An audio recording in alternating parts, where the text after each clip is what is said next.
A maioria das pessoas acredita que o ego é seu inimigo, que ele precisa ser eliminado, silenciado, destruído. Essa narrativa ganhou força na cultura pop, nas redes sociais, em discursos de autoajuda que demonizam o ego como a raiz de todo o sofrimento. Mas e se essa visão for fundamentalmente equivocada? E se o problema real não for o ego em si, mas uma versão corrompida dele, moldada pela rejeição, pela vergonha e pela necessidade desesperada de ser aceito em um mundo que valoriza a aparência mais do que a autenticidade? Carl Gustav Jung, um dos maiores nomes da psicologia profunda, foi enfático ao afirmar: o ego é necessário. É a estrutura consciente da nossa identidade. É o que nos permite dizer "eu sou" e construir uma narrativa de quem somos no mundo. Sem o ego, não há consciência. O problema surge quando este ego deixa de cumprir sua função original, ser um embaixador do self, e se transforma em um tirano que governa a personalidade com mão de ferro, obcecado por controle, imagem e validação externas. Neste estado, o indivíduo não vive, ele desempenha um papel. Ele performa um personagem para agradar os outros, para se encaixar, para se proteger. Se esta jornada para a clareza estratégica é o que te chama, então eu te peço para fazer 3 coisas que mudam o jogo para nós. Primeiro, deixe o seu like agora, porque é a sua forma de dizer ao algoritmo que esta mensagem tem valor e precisa alcançar mais homens. Segundo, se inscreva no canal e firme um pacto com a sua própria evolução. E terceiro, se quiser ir ainda mais fundo, considere se juntar à nossa comunidade exclusiva. O seu apoio é o que financia esta guerra contra a mediocridade. E essa performance constante tem um custo devastador. Fadiga emocional crônica, uma sensação de vazio, crises de identidade, autossabotagem e uma profunda desconexão com a própria essência. Jung chamou esse fenômeno de inflação do ego, um estado no qual a consciência se identifica de forma patológica com as máscaras que criou, perdendo o contato com as partes mais autênticas do ser. Pior ainda, este ego inflado não opera sozinho.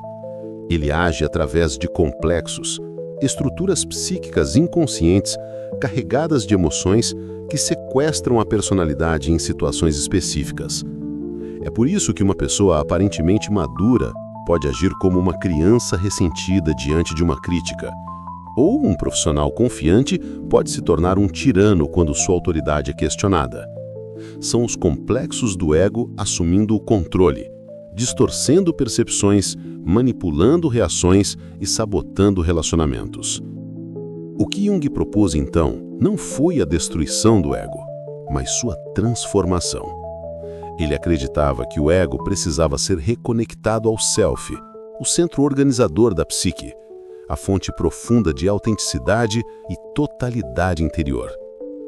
Essa reconexão não é um processo rápido. É uma jornada psíquica de autoobservação, confrontação e reintegração. E somente quando o ego retorna para ocupar o seu lugar de direito, como um servo, não como um soberano, o indivíduo começa a experimentar o que Jung chamou de autoridade autêntica. Um poder interior silencioso que não precisa se provar para existir. Este vídeo é um mergulho profundo nesse processo. Um estudo da obra de Jung sobre o ego, extraído de suas análises mais densas e transformadoras. Ao longo deste curso, você entenderá por que seu ego age, como ele foi moldado para sobreviver em vez de viver, e como você pode reivindicar o papel central de sua consciência sem cair nas armadilhas do narcisismo ou da falsa humildade. A confusão entre um ego saudável e um ego inflado é uma das maiores tragédias psicológicas da era moderna. Em um mundo onde a autoestima é frequentemente confundida com vaidade e a autenticidade com autopromoção, a linha entre uma identidade consciente equilibrada e um ego inflado se torna quase invisível. Carl Jung foi um dos primeiros a perceber que o ego, embora muitas vezes tratado como um vilão, é na verdade uma estrutura psíquica essencial, mas frágil. E quando essa estrutura é moldada pelo medo, pela rejeição e pela necessidade compulsiva de aprovação, ela se transforma em uma armadura que sufoca a alma. Um ego saudável é, acima de tudo, funcional. Ele serve como um centro para organizar a consciência, permitindo ao indivíduo navegar pelo mundo, tomar decisões, estabelecer limites e manter um senso coerente de identidade. Jung não propôs que o ego fosse eliminado, mas que fosse educado. Um ego saudável não precisa gritar para ser ouvido, não precisa se inflar para se proteger, nem se apegar a rótulos para existir. Ele sabe que não é o todo, mas uma parte, e, portanto, é capaz de dialogar com as outras dimensões da psique, especialmente com o self. Em contraste, o ego inflado é uma caricatura de si mesmo. Ele surge como uma resposta à dor e ao trauma, uma construção defensiva criada para suportar um ambiente que não abraçou a verdadeira essência do indivíduo.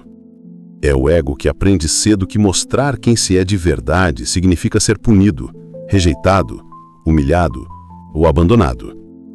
Então ele se adapta. Ele cria personagens, ele assume papéis, ele desenvolve máscaras sociais que o protegem, mas que, com o tempo, o aprisionam. E quanto mais essas máscaras são aplaudidas pela sociedade, mais difícil se torna abandoná-las. O ego infrado torna-se viciado em validação. Ele se torna dependente do olhar externo para existir. Sua existência gira em torno de manter uma imagem idealizada, bem-sucedido, admirado, inteligente, espiritual. Mas por trás da imagem reside a insegurança, o medo da exposição e uma crescente desconexão com o mundo interior. Jung descreveu esse estado como uma forma de possessão. O ego toma o lugar do self e tenta controlar tudo. Ele não confia em nada que não possa ser gerenciado pela razão, pelo status ou pela manipulação. Este é o erro fatal da psicologia superficial. Acreditar que o problema reside no tamanho do ego, quando na verdade o problema reside na identificação cega com ele. Se essa história ecoou em algum lugar dentro de você, se você já esteve neste lugar escuro, me dê um sinal. Comente abaixo a palavra entendido, não para mim, mas como um ato de reconhecimento da sua própria jornada. Uma pessoa com o ego inflado não é necessariamente confiante.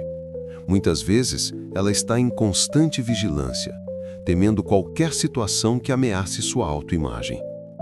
E qualquer crítica, qualquer rejeição, qualquer fracasso, por menor que seja, é sentido como um colapso existencial, porque o ego inflado não permite falhas, não tolera imperfeições.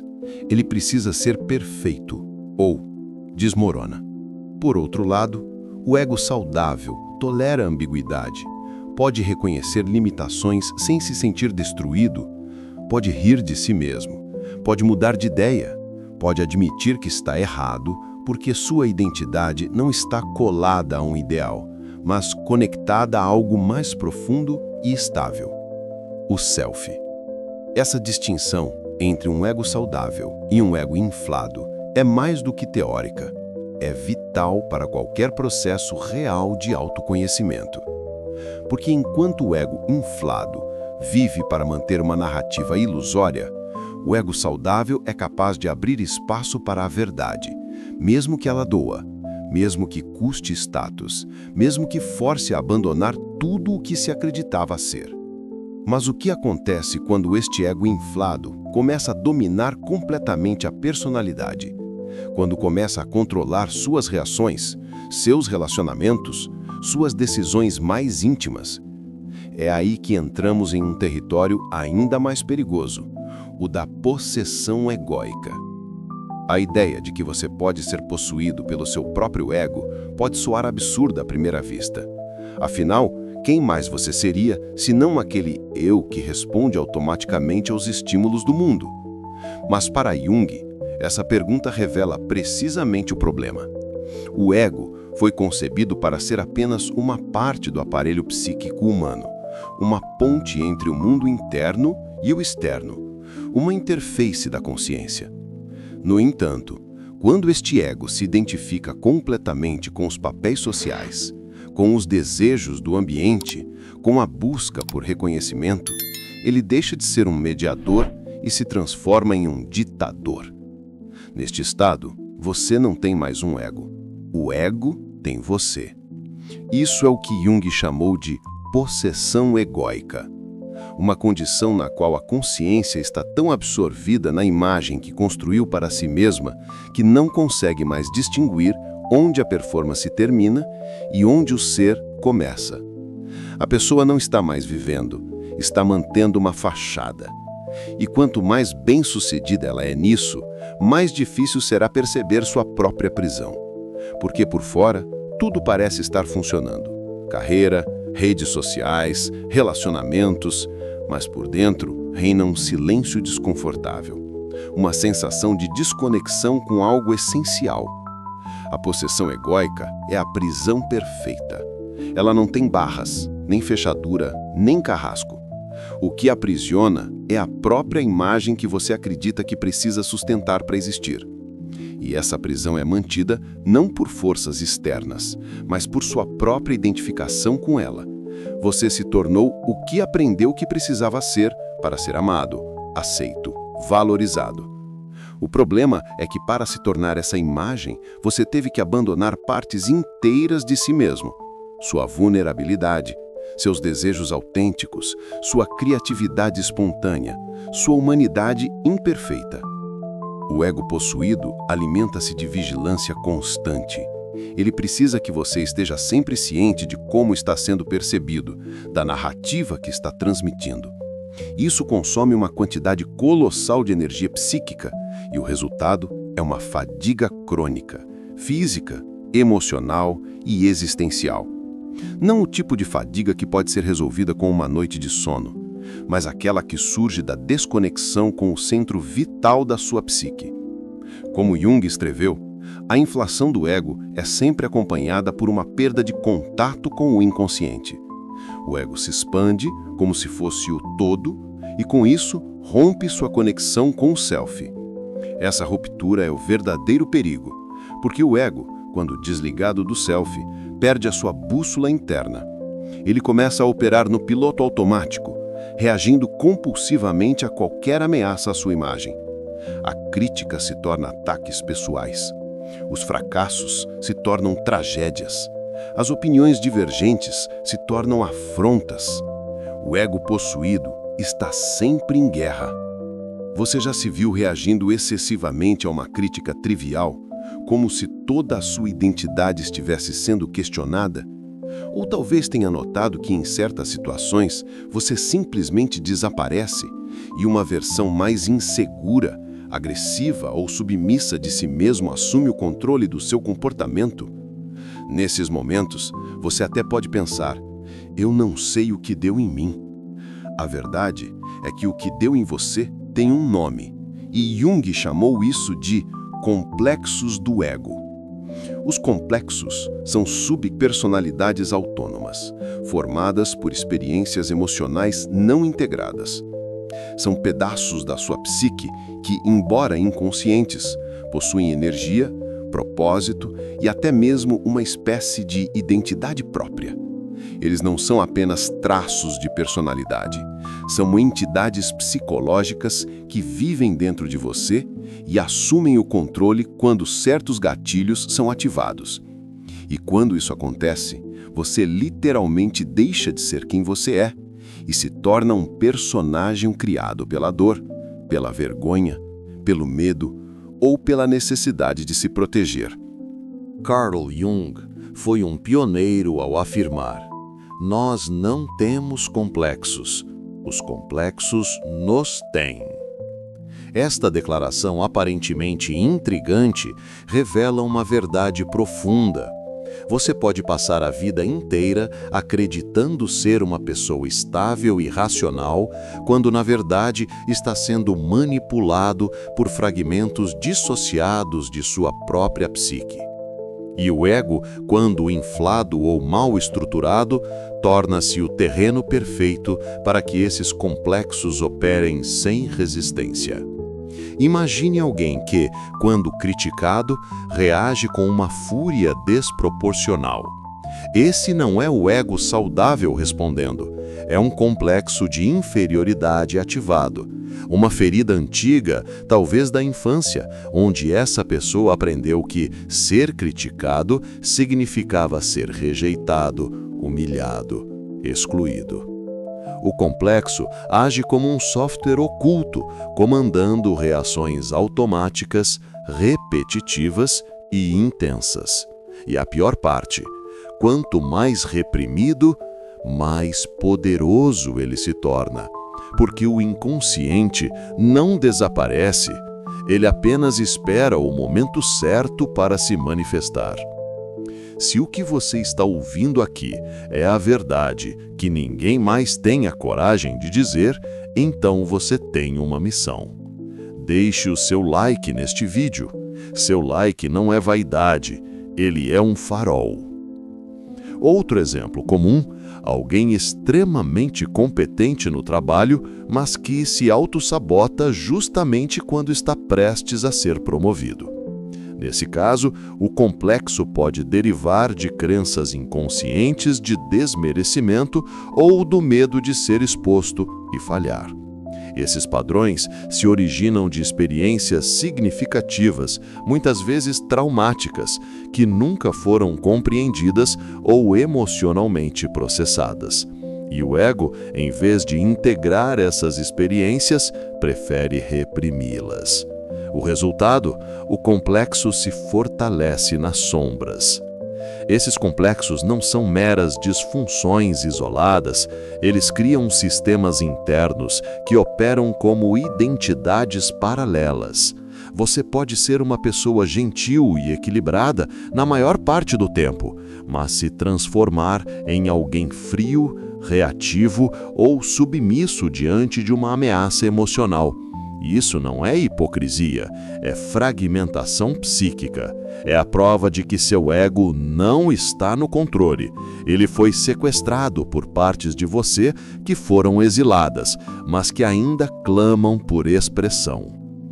Para Jung, a chave não é destruir esses complexos, mas trazê-los à luz. A autossabotagem não é uma falha de caráter. Também não é preguiça, falta de disciplina ou baixa autoestima, como muitos ainda acreditam. Na verdade, a autossabotagem é uma estratégia psíquica sofisticada, desenvolvida por um ego que tenta desesperadamente manter o controle, mesmo que esse controle custe sua felicidade, sua evolução e seu verdadeiro potencial. Para entender isso, precisamos voltar à função original do ego, proteger a integridade da consciência. O ego nasceu para garantir sua sobrevivência, não para te fazer feliz. Ele aprendeu a antecipar perigos, evitar rejeições e se conformar às expectativas. E em ambientes hostis, como famílias disfuncionais, sistemas escolares opressivos ou sociedades que punem a autenticidade, este ego se torna rígido, defensivo e paranoico. Ele começa a confundir vulnerabilidade com ameaça, mudança com risco, crescimento com perigo. E assim, mesmo quando você tenta se libertar, é o próprio ego que sabota. Você decide iniciar um projeto que ama e, de repente, procrastina. Você tenta construir um relacionamento saudável e se fecha emocionalmente. Você recebe uma oportunidade de crescimento e sente um medo inexplicável. Isso não é má sorte ou coincidência. É o ego tentando te manter em território familiar, porque o novo, o desconhecido, o autêntico representam uma ameaça à imagem que ele passou anos construindo. E é aqui que os complexos do ego entram em jogo. Quando uma situação ativa uma ferida antiga, o ego não permite que a consciência lide com ela de forma madura. Ele ativa um complexo. E este complexo, por sua vez, assume o controle e impulsiona a sabotagem. Mas a parte mais insidiosa é que isso ocorre sob o disfarce da lógica. Você acredita que está sendo racional ao desistir, se retirar, evitar, mas na verdade está meramente obedecendo a padrões inconscientes de autoproteção. Carl Jung descreveu esse processo com precisão quase cirúrgica. Para ele, o ego, quando desconectado do self, não consegue mais distinguir o que é real do que é projeção. Ele começa a operar em um modo de sobrevivência simbólica, onde manter a autoimagem é mais importante do que viver verdadeiramente. E por causa disso, cada passo em direção à sua autenticidade será automaticamente visto como uma ameaça e sabotado antes mesmo que possa se solidificar. Veja como funciona. Se você passou a vida tentando agradar os outros para ser aceito, seu ego se construiu em torno da imagem de uma pessoa boa, prestativa, fácil de lidar. Qualquer tentativa de estabelecer limites, dizer não ou priorizar suas necessidades parecerá uma traição à sua própria identidade. O resultado? Você recua, cede, se apaga e depois se culpa por não conseguir se impor. Isso não é fraqueza, é o complexo agindo para proteger a máscara. Ou pense em alguém que cresceu ouvindo que não era bom o suficiente. Mesmo como adulto, com conquistas reais, este complexo de inferioridade continua a operar nos bastidores. Cada vez que surge uma oportunidade de destaque, o ego entra em modo de alarme. E se você falhar? E se descobrirem que você é uma fraude? A resposta? Autossabotagem. Dominar o ego, no sentido proposto por Carl Jung, não significa destruí-lo, reprimir seus impulsos ou viver em uma falsa ideia de pureza espiritual. Pelo contrário, Jung acreditava que o ego precisa ser fortalecido, mas não inflado. Ele precisa ser educado, refinado e, o mais importante, reconectado ao centro profundo da psique, o self. Quando o ego serve ao self, ele para de agir como um tirano e começa a cumprir seu verdadeiro papel, ser o mediador consciente entre o mundo externo e a realidade interior. Mas essa transformação não acontece da noite para o dia.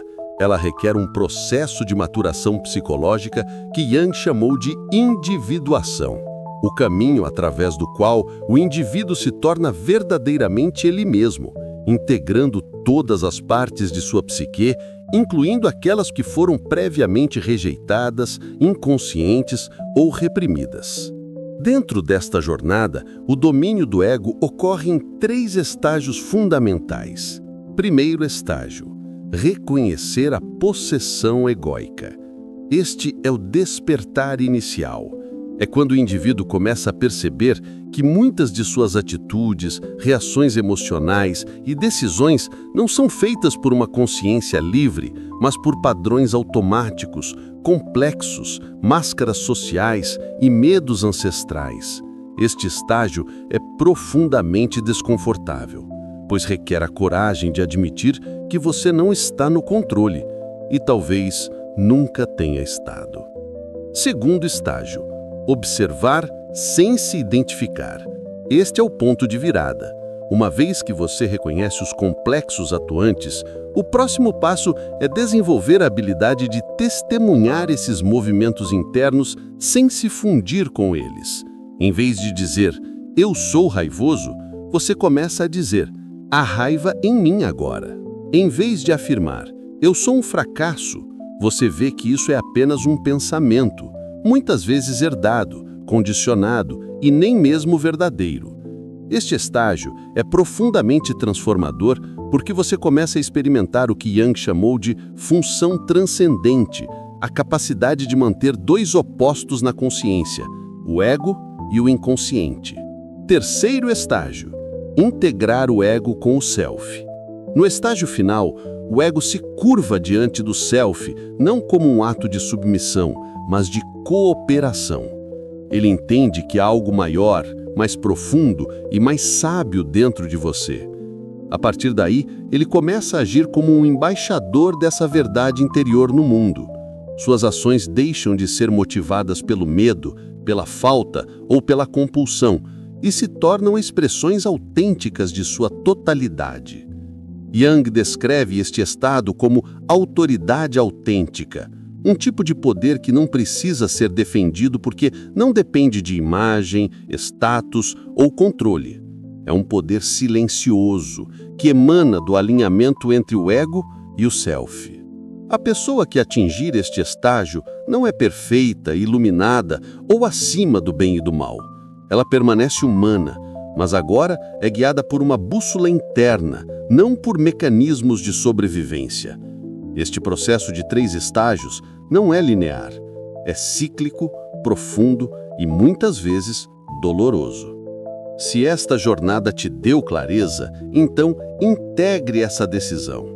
Deixe seu like como um selo da sua compreensão para que esta mensagem chegue mais longe. Comente qual foi sua maior descoberta. E o mais importante, se inscreva no canal e junte-se à nossa comunidade para garantir que você nunca mais ande sozinho. Alguns dos nossos vídeos mais importantes sobre o tema vão aparecer na sua tela no fim do vídeo. Lembre-se, o resultado é uma liberdade que não pode ser comprada, ensinada ou imitada. É conquistada na batalha diária contra as ilusões do ego. Fique com Deus e até o próximo vídeo.